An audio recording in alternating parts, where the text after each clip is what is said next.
नमस्कार, सुप्रभात। न्यूज छत्तीसगढ़ में आपका बहुत बहुत स्वागत है। इससे पहले आप छत्तीसगढ़ के कौन से जिले से न्यूज को देख रहे हैं, कमेंट में हमें जरूर बताइए। साथ ही डेली अपडेट रहने के लिए चैनल को सब्सक्राइब जरूर करें। स्वच्छता दीदियों और सफाई मित्रों को साए सरकार का तोहफा। छत्तीसगढ़ में नगरीय प्रशासन एवं विकास विभाग ने मिशन क्लीन सिटी के अंतर्गत नगरीय निकायों में कार्यरत स्वच्छता दीदियों और सफाई मित्रों के लिए राहत का पिटारा खोला है। राज्य शासन द्वारा उनके लिए 8 घंटे की कार्यावधि निर्धारित करने के साथ ही साप्ताहिक अवकाश और महीने में 1 दिन का सवैतनिक आकस्मिक अवकाश प्रदान करने के संबंध में नए दिशा निर्देश सभी नगरीय निकायों को जारी किए हैं। साथ ही सभी स्वच्छता दीदियों और सफाई मित्रों का श्रम विभाग में पंजीयन कराकर विभिन्न योजनाओं का लाभ प्रदान करने के भी निर्देश दिए हैं। कैंसर मरीजों के उपचार के लिए पहला होगा भजन सम्राट अनूप जलोटा का कार्यक्रम। राजधानी रायपुर में आज 22 फरवरी को लव फॉर ह्यूमैनिटी नीव सामाजिक संस्था के द्वारा 25 नेत्रहीन बालिकाओं के लिए 1 वर्ष की शिक्षा और कैंसर पीड़ित किडनी लीवर प्लांट मरीजों के उपचार के लिए कार्यक्रम रखा गया है, जिसमें पद्मश्री भजन सम्राट अनूप जलोटा शामिल होंगे। इसके साथ इस कार्यक्रम की मुख्य अतिथि नवनिर्वाचित महापौर मीनल चौबे शामिल होंगी। पीआरएसयू की वार्षिक परीक्षा 1 मार्च से शुरू, समय में हुआ बदलाव। पंडित रविशंकर शुक्ल विश्वविद्यालय की वार्षिक परीक्षाएं इस साल 1 मार्च से शुरू होंगी। इस बार परीक्षा के समय में बदलाव किया गया है। प्रथम पाली की परीक्षा जो सुबह 8 से 11 बजे तक होने वाली थी, वो अब सुबह 7 बजे से शुरू होकर 10 बजे तक चलेंगी। दूसरी परीक्षा का समय दोपहर 1 से 4 बजे को बदलकर दोपहर 3 से शाम 6 बजे तक कर दिया गया है। वार्षिक परीक्षा 1 मार्च से शुरू हो जाएगी। बीए की परीक्षा 1 मार्च से 23 अप्रैल तक होगी। विदेशी फंड से होता है धर्मांतरण का खेल, सीएम साय ने दे दिया यह सख्त निर्देश। छत्तीसगढ़ के मुख्यमंत्री विष्णुदेव साय धर्मांतरण को रोकने के लिए सख्त नजर आ रहे हैं। उन्होंने अधिकारियों को राज्य में विदेशी फंड प्राप्त करने वाले एनजीओ की जांच करने के निर्देश दिए हैं। उन्होंने यह भी कहा है कि यह सुनिश्चित किया जाए कि इस तरह की सहायता का उपयोग धर्मांतरण सहित अवैध गतिविधियों में तो नहीं किया जा रहा है। सीएम ने कहा कि धर्मांतरण जैसी अवैध गतिविधियों ने लिप्त पाए जाने वाले किसी भी संगठन के खिलाफ सख्त कार्रवाई की जाएगी। छत्तीसगढ़ पुलिस कांस्टेबल शारीरिक दक्षता परीक्षा के लिए तारीख घोषित। छत्तीसगढ़ पुलिस विभाग ने राजनांदगांव रेंज के अंतर्गत जिला पुलिस कांस्टेबल की भर्ती के लिए पीईटी और पीएसटी की परीक्षा तिथि जारी कर दी है। चयन प्रक्रिया के प्रथम चरण में दस्तावेजों की जांच, शारीरिक नापजोख एवं शारीरिक दक्षता परीक्षा आयोजित की जाएगी। यह परीक्षा 26 फरवरी 2025 से आयोजित की जाएगी। परीक्षा में शामिल होने वाले उम्मीदवार आधिकारिक वेबसाइट पर जाकर नोटिस देख सकते हैं। छत्तीसगढ़ में बदला मौसम, प्रदेश के उत्तर पूर्वी और दक्षिणी इलाकों में बारिश का अलर्ट। छत्तीसगढ़ में मौसम में बदलाव हो गया है। अगले 48 घंटों तक मौसम ऐसा ही रहने की संभावना है। हालांकि बस्तर, बिलासपुर और सरगुजा संभाग में बारिश का अलर्ट है। इन संभागों में कहीं भी बारिश हो सकती है। इससे दिन और रात के तापमान में गिरावट दर्ज की जाएगी। मौसम विभाग के अनुसार बारिश के असर और हवाओं की दिशा बदलने से दिन और रात के तापमान में औसतन 2 से 3 डिग्री की गिरावट दर्ज की जाएगी।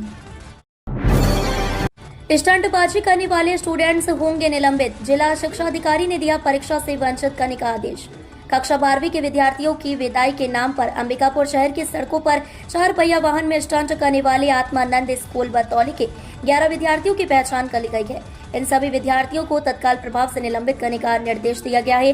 संबंधित विद्यार्थियों के अभिभावकों को नोटिस जारी कर जवाब लेने के निर्देश प्राचार्य को दिए गए हैं। जवाब संतोषप्रद नहीं होने पर विद्यार्थियों के चरित्र प्रमाण पत्र पर इसका उल्लेख करने तथा आगामी परीक्षा से वंचित करने का भी निर्देश दिया गया है। नवा रायपुर में 60 एकड़ में बनेगा वॉशिंग स्टेशन। नवा रायपुर में केंद्रीय स्टेशन के पास वॉशिंग स्टेशन बनेगा। इसके लिए 60 एकड़ जमीन का चयन कर लिया गया है। स्टेशन बनने के बाद बोगियों और इंजन की मरम्मत के अलावा रखरखाव वहां शुरू हो जाएगा।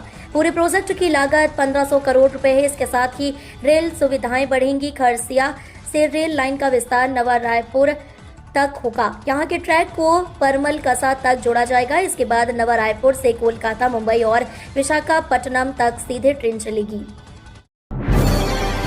छत्तीसगढ़ में 2.64 लाख किसानों का पंजीयन। किसानों का यूनिक आईडी, भूमि रिकॉर्ड, फसल और बीमा का होगा रिकॉर्ड।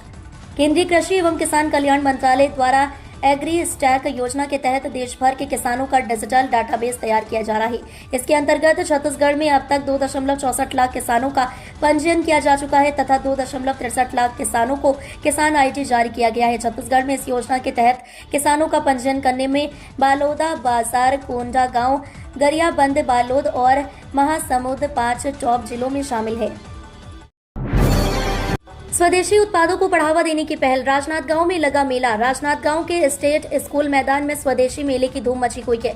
भारतीय विपणन विकास केंद्र द्वारा आयोजित यह मेला 23 फरवरी तक चलेगा। मेले का मुख्य उद्देश्य स्वदेशी उत्पादों को बढ़ावा देकर भारतीय अर्थव्यवस्था को मजबूत करना है।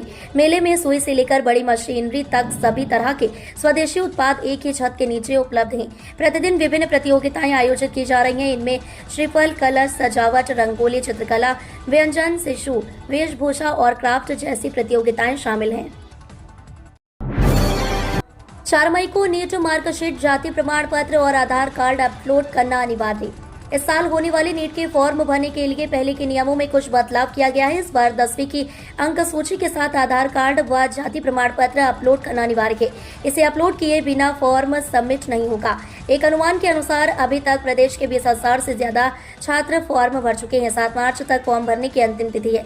तब तक प्रदेश के करीब 45,000 से ज्यादा छात्र फॉर्म भरने की संभावना है। महाशिवरात्रि पर निकलेगी झांकी। महाकुंभ के जल से होगा 5100 शिवलिंग का रुद्राभिषेक। महाशिवरात्रि पर बिरगांव के महाकालेश्वर मंदिर प्रांगण में 5100 पार्थिव शिवलिंग का पूजन और रुद्राभिषेक किया जाएगा।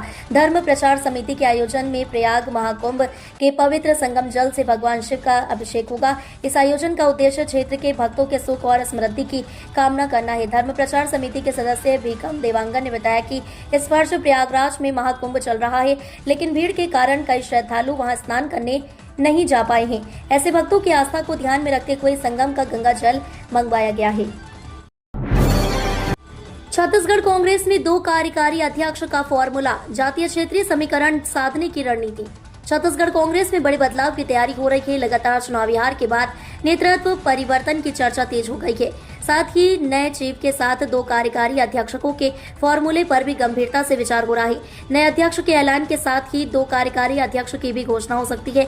चर्चा इस बात की भी हो रही है कि अगर टीएस सिंहदेव प्रदेश अध्यक्ष बनाए जाते हैं तो 2 कार्यकारी अध्यक्षों में से एक आदिवासी समुदाय से और दूसरा ओबीसी वर्ग से हो सकता है। सीएम साय ने पश्चिम बंगाल की सीएम ममता के मृत्यु कुंभ वाले बयान पर साधा निशाना। छत्तीसगढ़ के मुख्यमंत्री विष्णुदेव साय ने पश्चिम बंगाल की मुख्यमंत्री ममता बनर्जी द्वारा महाकुंभ को मृत्यु कुंभ कहने पर तीखी प्रतिक्रिया दी है।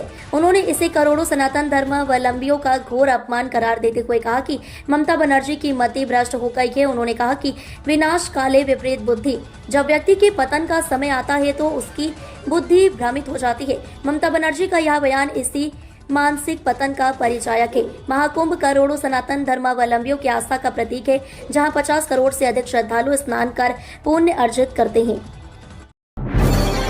12 हाथियों का दल गांव में घुसा। बलरामपुर में 2 मकान तोड़े, अनाज को नुकसान पहुंचाया।